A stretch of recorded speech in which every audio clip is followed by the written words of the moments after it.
మహారాష్ట్రలోని ప్రముఖ పర్యాటక ప్రాంతం లోనావాలా అనగానే మనకు అందమైన కొండలు లోయలు గుర్తుకొస్తాయి. కానీ అదే లోనావాలాలోని లోహగఢ్ కోట లోయల్లో ఒక భయంకరమైన శవం లభ్యమైంది.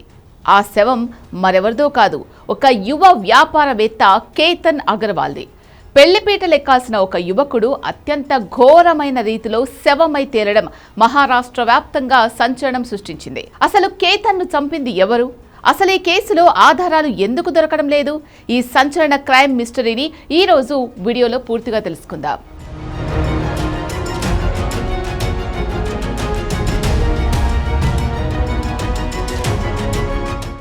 ఈ కేసు వివరాల్లోకి వెళ్తే, కేతన్ అగర్వాల్ మహారాష్ట్రలో ఒక మంచి రియల్ ఎస్టేట్ వ్యాపారి. అతనికి సియా గోయల్ అనే యువతితో నిశ్చితార్థం జరిగింది. త్వరలోనే వీళ్ళిద్దరూ పెళ్లి చేసుకొని ఒకటవ్వాల్సిందే. అంతా సంతోషంగా ఉంది అనుకుంటున్న సమయంలో కేతన్ అకస్మాత్తుగా కనిపించకుండా పోయాడు. కుటుంబ సభ్యులు కంగారు పడి పోలీసులకు ఫిర్యాదు చేశారు. పోలీసులు రంగంలోకి దిగి గాలింపు చేపట్టగా లోనావాలా సమీపంలోని లోహగఢ్ కోట లోయల్లో కేతన్ అగర్వాల్ మృతదేహం అత్యంత దారుణమైన స్థితిలో పడి ఉండడం చూసి అందరూ షాక్ అయ్యారు. పోలీసులు ఈ కేసును ప్రతిష్టాత్మకంగా తీసుకుని దర్యాప్తు ప్రారంభించారు. కేతన్ మొబైల్ డేటా, కాల్ రికార్డులను పరిశీలిస్తున్న క్రమంలో పోలీసులకు ఒక విస్తుపోయే నిజం తెలిసిందే. కేతన్ కాబోయే భార్య సియా గోయల్కు చేతన్ చౌదరి అనే మరో యువకుడితో వివాహేతర సంబంధం లేదా ప్రేమ వ్యవహారం ఉందని గుర్తించారు. తమ ప్రేమకు అడ్డంగా ఉన్నాడు అనే కారణంతోనే వీరిద్దరూ కలిసి కేతన్ అగర్వాల్ను అంతమొందించడానికి స్కెచ్ వేసినట్లు పోలీసులు అనుమానించారు.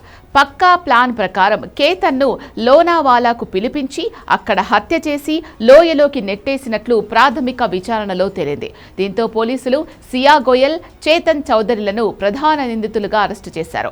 నిందితులను అదుపులోకి తీసుకున్న పోలీసులు శరవేగంగా విచారణ జరిపినప్పటికీ కోర్టులో వారి నేరాన్ని నిరూపించడానికి కావలసిన పక్కా డిజిటల్ లేదా ప్రత్యక్ష సాక్ష్యాధారాలు లభించలేదనే టాక్ నడుస్తోంది.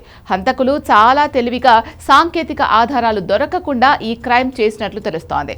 ప్రస్తుతం ఈ కేసు కోర్టు మెట్లెక్కింది. న్యాయస్థానం నిందితులు సియా గోయల్, చేతన్ చౌదరి ఇద్దరికి 14 రోజుల పాటు జ్యుడిషియల్ రిమాండ్ విధించి జైలుకు తరలించింది.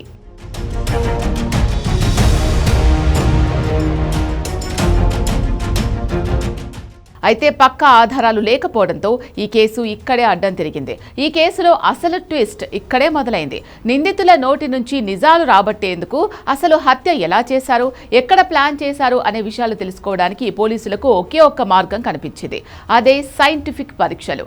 నిందితులకు నార్కో అనాలిసిస్ మరియు పాలిగ్రాఫ్ పరీక్షలు నిర్వహించడానికి అనుమతి ఇవ్వాలని పోలీసులు కోర్టును కోరారు. కానీ నిందితులు ఇద్దరూ చాలా తెలివిగా ఈ పరీక్షలు చేయించుకోవడానికి నిరాకరించారు.